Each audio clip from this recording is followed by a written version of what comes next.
네, 안녕하세요. 아마추어 추락자 정태문입니다. 네, 요즘 잠들 잘 주무시나요? 네, 우리 인생의 3분의 1을 잠을 자잖아요. 잠이 참 중요하죠. 왜냐하면 3분의 1을 잘 자야만이 나머지 3분의 1을 잘 생활할 수 있잖아요. 그리고 우리가 잠을 잘 자기 위해서 생각해야 될 게 좀 많은데요. 뭐 세 가지 키워드로 이렇게 생각을 해보면 제 생각에는 생체시계, 그 다음에 멜라토닌, 그 다음에 아데노신, 요 세 개로 이제 앞서갈 수 있을 것 같은데요. 네, 오늘은 생체시계에 대해서 한번 생각해 보도록 하겠습니다. 네, 여러분, 생체시계가 뭘까요? 네, 우리가 자주 듣는 얘기인데요. 뭐 생체시계는 생물이라는 생물에 내장된 그런 생체 리듬에 관한 그런 어떤 걸 조율기, 그런 정도로 이렇게 얘기해 볼 수 있겠죠.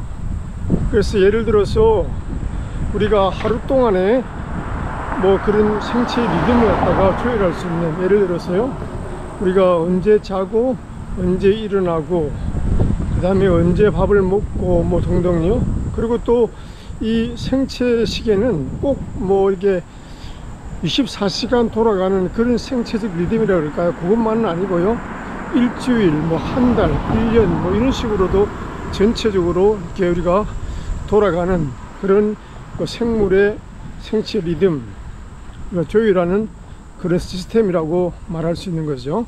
생체 시계는 일반적으로 얘기해서 지구의 자전 속도죠. 그러니까 24시간이죠. 24시간을 갖다가 그러다 기본적으로 했어요. 그렇게 해서 이제 세팅하고 만들어지게 되거든요. 요거는 동식물에 따라서 약간의 이제 그 짧고 길고의 그 이제 범위가 좀 다릅니다. 그런데 이제 이 생체 시계가 만들어지는데 많은 요소가 작용하겠지만 가장 중요한 요소는 햇빛이거든요. 태양빛이라는 거죠. 근데 그 왜 그러냐면 이제 이런 거죠. 지구가 만들어진 후에 많은 생명체가 탄생했잖아요. 그들이 보기에 생명체들, 동식물 입장에서 이 지구에서 가장 반복적이고 가장 규칙적이면서 그 다음에 변하지 않고 늘 이렇게 자극을 주는 것이 이제 태양빛이라 볼 수 있죠. 한 번도 어긴 적이 없잖아요. 지금까지 40몇 억 년 동안 계속해서 태양은 뜨고 지고 낮과 밤이 생기면서 그걸 갖다가 보면서 24시간이나 기본 틀 안에서 이 생체 리듬을 갖다가 동식물들이 각자가 가지게 되는 거죠. 네, 생체 시계가 이제 햇빛의 영향을 가장 많이 받는다 그랬잖아요. 그러다 보니까 약간의 오해가 있을 수 있는데요. 어떤 사람들은 이제 이 생체 시계가 햇빛의 유무에 따라, 햇빛에 따라 변한다고 봤죠. 사실은 그게 아니죠. 일단 생체 시계가 햇빛의 영향을 받아서 만들어지지만 일단 내적으로 만들어지잖아요. 그러면 햇빛에 무관하게 자체적인 시스템에 의해서 그 생체 리듬을 만들어 나간다는 것이죠. 그래서 역사적으로 보면 볼 때 이제 이 동식물에 생체 시계가 있는 것하고, 그리고 이 생체 시계가 햇빛의 유무와 관계없이 자체적으로 생물체에서 내재된 그런 시스템으로 작동한다는 보여준 두 가지 실험이 있는데요. 그걸 갖다가 좀 말씀을 드리면, 첫 번째 실험은 이제 식물에 적용된 실험인데요. 네, 1729년에 프랑스에 있는 학자 중에 드메랑이라는 그런 학자가 있는데요. 이 양반이 어떤 실험을 하게 되냐면, 여러분 미모사라는 그 식물 아시죠? 이제 잎을 폈다 움찔렸다고 움직이는 그 식물이잖아요. 그래서 이 미모사가 햇빛에 이렇게 반응하는 걸 보고, 그러면 이 미모사를 갖다가 햇빛에 반응하고 이렇게 움직이잖아요. 햇빛이 있을 때는 살짝 폈다가 햇빛이 없으면 이게 잎을 이게 오므리잖아요. 그래서 이 미모사를 갖다가 아주 검은 상자에다가, 검은 통에다가, 햇빛이 안 드는 통에다 집어넣는 거죠. 그래가지고 그런 상태에서 관찰을 해보니까 낮에, 바깥은 낮인데 그 안에는 햇빛이 없잖아요. 그럼에도 불구하고 햇빛이 밖에, 그러니까 안에는 햇빛이 없는데도 밖이 낮이니까 햇빛이 없는 상태에서도 이 미모사가 잎을 갖다 활짝 피는 걸 갖다가 보게 되는 거죠. 그리고 그 의미는 어떤 의미죠? 햇빛의 유무와 상관없이 미모사가 자체적으로 미모사 안에 내재된 그런 생체 시기에 따라 나름대로 주기에 따라 잎을 폈다 우물있다 한다는 것을 발견된 거죠.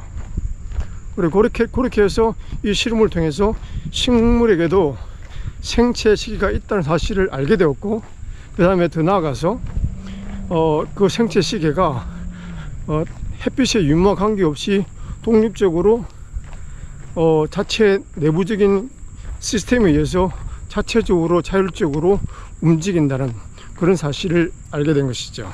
그 다음에 이제 동물, 특히 사람에게 적용된 실험을 한번 소개하면요.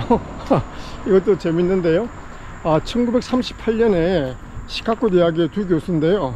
느데니움 앤 브루스가 이제 요 실험을 하겠는데요.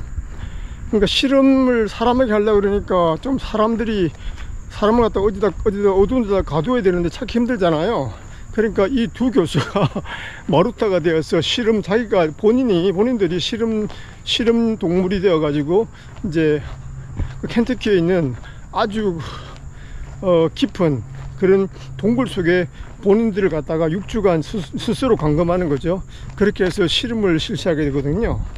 그래서 마찬가지로 이제 또 사람도 생체 시기가 있고 그 다음에 햇빛의 유무와 관계없이 어느 정도 시스템을 움직이는 걸 발견되거든요. 어떤 거냐면, 그리고 또 하나는 이제 여기에 사람마다 이 생체 시기가 그 리듬이 좀 다르다는 것도 발견되게 되거든요.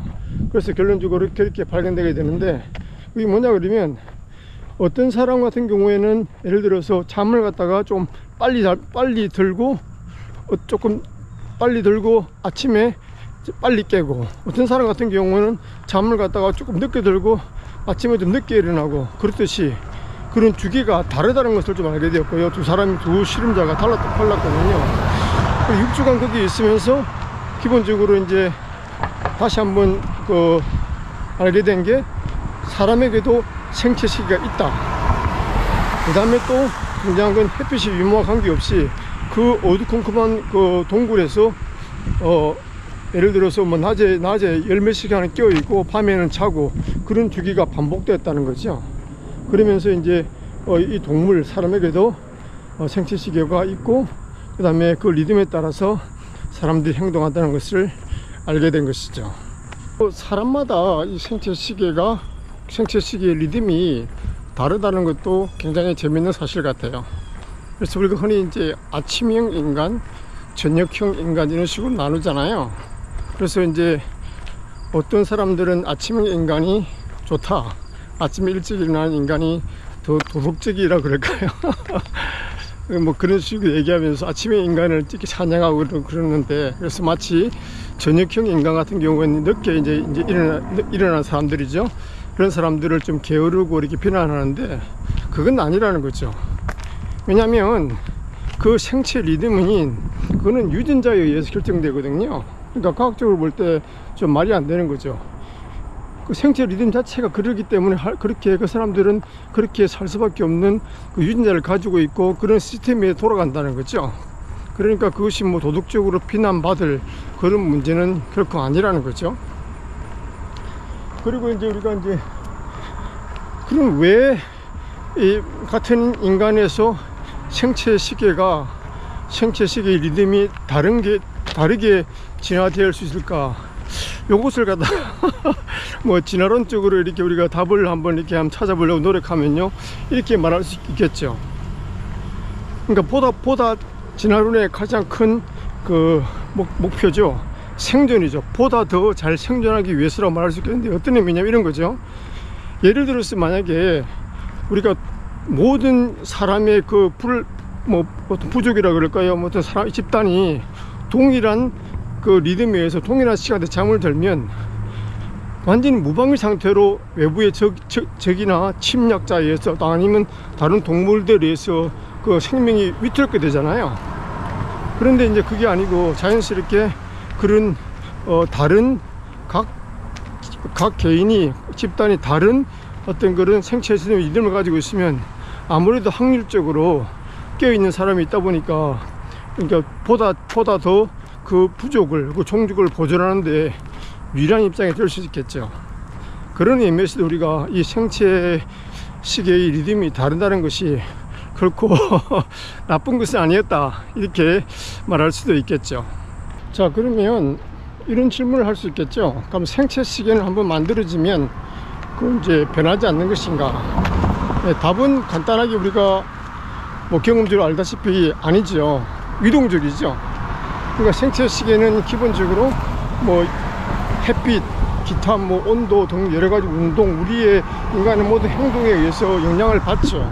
나름대로 조정이 되는데 그게 굉장히 느리다는 거죠. 그게 잘 바뀌지 않는다는 거예요. 서서히 바뀐다는 거죠. 그럼 우리가 그 과정을 갖다가 우리가 가장 쉽게 알 수 있는 건 뭐냐면 이런 거겠죠. 시차 문제겠죠. 예를 들어서 이제 제가 이제 한국에 간다 생각해 봐요. 그럼 제가 비행기를 타고 한국에 가잖아요. 그러면 한국과 미국의 시차가 12시간 정도 나나요? 그럼 12시간을 봅시다. 그러면 이제 이 시차 때문에 이 생태 시계가 교란되는 거죠.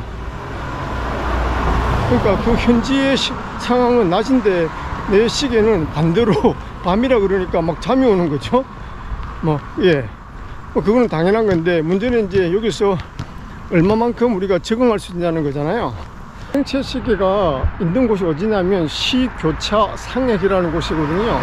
이 뇌속에 이제 중앙부의 시상하부 쪽에 그쪽에 있는데 여기서 생체 시계를 갖다가 이제 조정을 좀 할 수가 있는데, 근데 제가 알기로는 과학적으로 볼 때 이제 일반적인 상황에서 하루에 1시간 정도를 갖다가 조정할 수 있다고 그럽니다.